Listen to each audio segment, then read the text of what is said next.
Okay, back to the Lewis structures. We did some simple Lewis structures. We're going to do more now. Molecular compounds and polyatomic ions. So for those of you who like lists of instructions, here's what your book says. First step would be to write the correct skeletal structure. And what we mean here is just how are those various atoms connected, okay? And I can't give you a set of simple rules that will help you to come up with the right skeletal structure every single time. It kind of has to be a little bit of experience. We can give you some general guidelines. Hydrogen atoms are always terminal. And what we mean by terminal is they're just going to have one bond and they're going to be on the outside. They're going to be at the end of the line, terminal. The reason is that hydrogen has one electron. It can only make one bond. And so it can't be between two other atoms with two bonds because it just can't do that. Hydrogen's always on the outside. Then, if we're looking at the rest of the atoms, we're going to put the more electronegative atoms in terminal positions on the outside. And we just learned how to determine that if you're comparing two elements, which one's closer to fluorine? That's more electronegative. Probably put that one on the outside. The other thing is these molecules tend to be pretty symmetrical. And so try to line them up so that there's some symmetry. And we'll do some examples and see how that works. Next step is to calculate the total number of electrons for the Lewis structure. And we're looking only at valence electrons. So you're going to add up the valence electrons for each atom in the molecule. You look at the periodic table, what group is it in, that's how many valence electrons, how many of that atom, add them all up. How many valence electrons? Because we need to know how many dots do we have here to play with.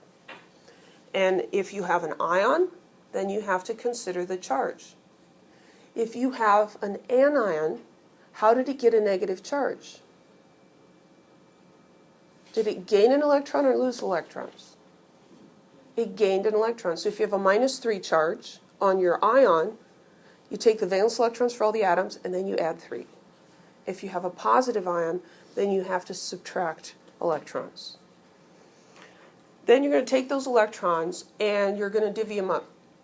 It's a little bit like, okay, valence electrons are cookies and the atoms are children, and they come in and they bring their offering of cookies, and the cookies get put on one big plate, and then you, the Cub Scout mom or den leader or something, you're going to hand the cookies out, okay? Now, is this what's actually happening when bonds are made? Absolutely not. Absolutely not. But it works for drawing structures, and it's an easier approach than some of the other things. So you're going to take those cookies, those valence electrons, you figured out how many there are, you're going to divvy them up, and you're going to try to make everybody happy. So you're going to give octets, or duets for hydrogen, to as many atoms as you can. Sometimes you'll run out of cookies, you'll run out of valence electrons. If you're short valence electrons, then more sharing has to occur. And so that's when you take double or triple bonds in there to make up octets. So hopefully this will become more clear when we do some examples. Lewis structure for carbon monoxide. So the first thing we're going to do is we're going to draw the skeletal structure. Well, this is a binary molecule. There's only 2 atoms. So this hopefully will not be too tough. The carbon has to be connected to the oxygen. All right, that was tough. Then we need to think about how many electrons do we have? Well, carbon has how many valence electrons? 4.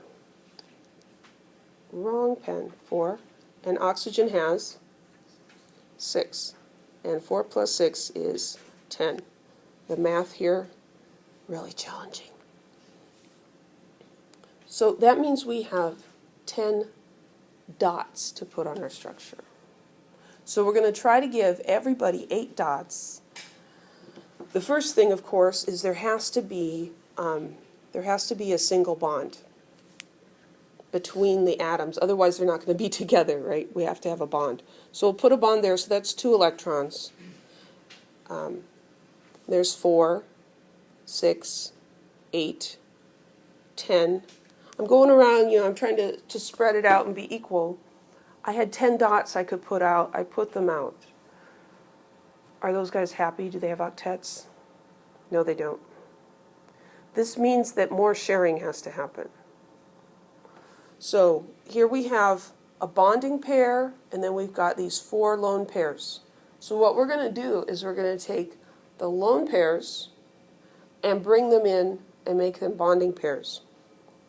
So I'm going to take this one and stick it in the middle and make that shared. Is everybody happy now? No. Oxygen's happy. Carbon's not happy. Unlike in real life, most of the time here, we can make everybody happy. We'll say that and then we'll go on and show you where some people aren't going to be happy. So we need to share more. So oxygen, we're going to take this guy off and we're going to share over here. So we have 3 pairs of bonding electrons and a lone pair here and a lone pair here. Is everybody happy now? Yeah. Because carbon counts all of the bonding electrons, 6, plus its lone pair of 2. And oxygen counts all 6 bonding electrons and its lone pair. So that's 8. Now, is that a beautiful Lewis structure? No, it's kind of crappy looking. So you're going to do some scribbling. And don't just do that on scratch paper. Do it on your real paper, where you can come back and find it later, because it's helpful. So now I'm just going to write it more neatly. There's 2 ways you could do that. You can do it using the dots. You could do it like that. Or I prefer to show my bonds as lines. And there's my lone pairs.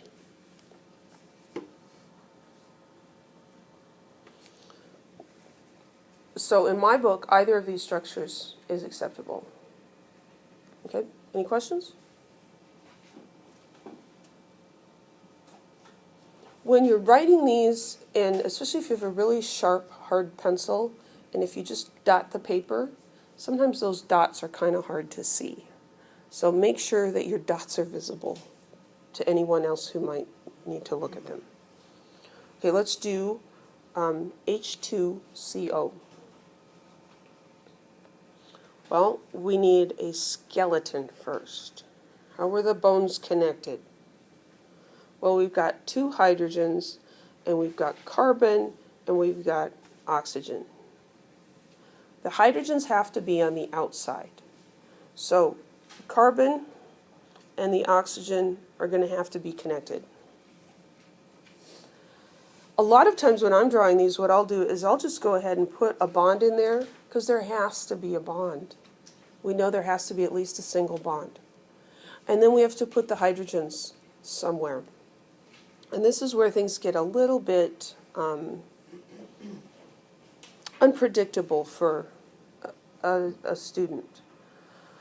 I'm going to look at this formula, and it's H2C.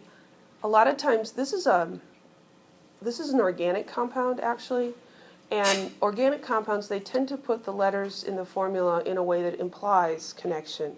So the fact that the H2 comes first and then the CO implies that both hydrogens are on the carbon. So I'm going to put 1 hydrogen here and 1 hydrogen there. Can you draw it other ways? Yes, you can. But for reasons that I think we'll get into later, this is how it's supposed to be. Okay, so how many electrons do we have to mess around with? Like in total? Total. 12. We've got the 10 from CO, right, so we've got 4 from the carbon, 6 from the oxygen, and then we've got 2 from the hydrogens, so we've got a total of 12. Now, by already drawing these in, I've used up 2, 4, 6. So I've got 6 left. So I'll make carbon happy. So now I'm up to 8, 10, 12. I'm out of electrons. So now we're going to take a lone pair and share it. The carbon's happy, the oxygen is not. If I take a lone pair from oxygen and stick it in here, how many electrons will the carbon have? Let's do that.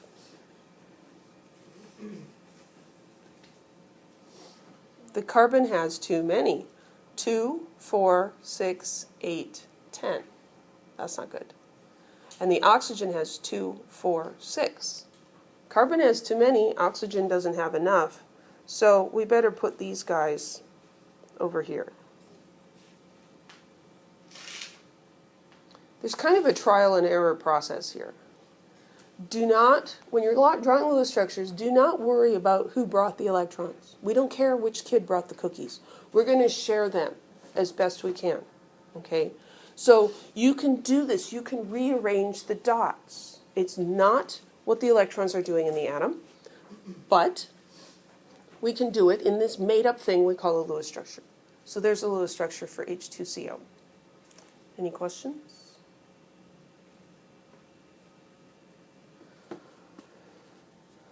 Let's do ClO minus. What's the name of that?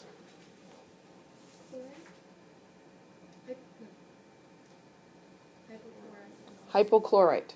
So we think, okay, ClO with a minus, that's one of those, it's a chlorate, it's in the chlorate family. Chlorate was ClO3 minus, and then one less is chlorite, and this is one less than that, it's hypochlorite.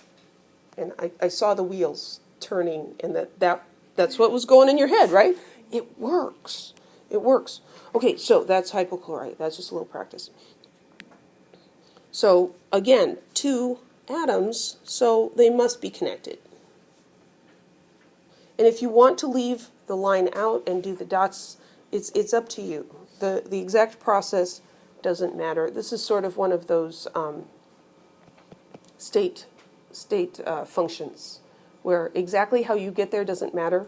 You're starting in the same place, and as long as you end up in the right place, it's fine.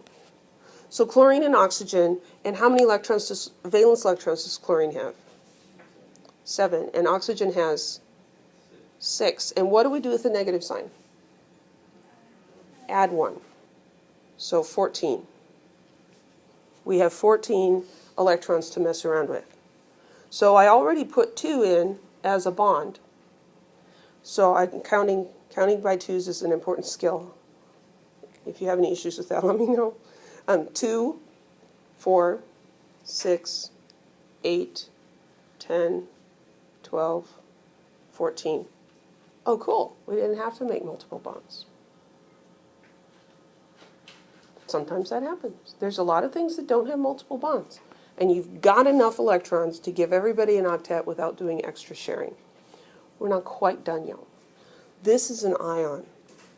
And we have to indicate the charge, and so we put brackets around what we just drew, and we put a negative sign on the outside because that's the charge on the ion.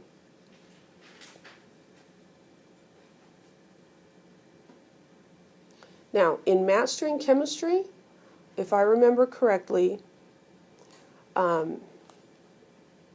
unless they fixed it, they did a big update in June, and maybe they fixed this, but it didn't do brackets, and so then the whole charge business was tricky. I'll have to look at that and let you know about it. Yes? We're probably going to go into this. When you put on partial charge, formal charges, then you still have to put the brackets and show them. We will do formal charges in a little bit. Yeah. Is that supposed to be a double bond then? No. You have 14 electrons or 30? This is, a bond is 2 electrons. 2, 4, 6, 8, 10, 12, 14. And that's why, think of it this way. The line is 2 dots connected, because it's very easy to forget the line is 2, because it looks like one thing, right? It's one line. It's one line connecting two dots. Okay? And if you want to draw it like this, go ahead and do it, because then you'll get the right answer. Nobody's judging you on the beauty of your Lewis structures, right? You just need to come up with the dots in the right place. Any other questions?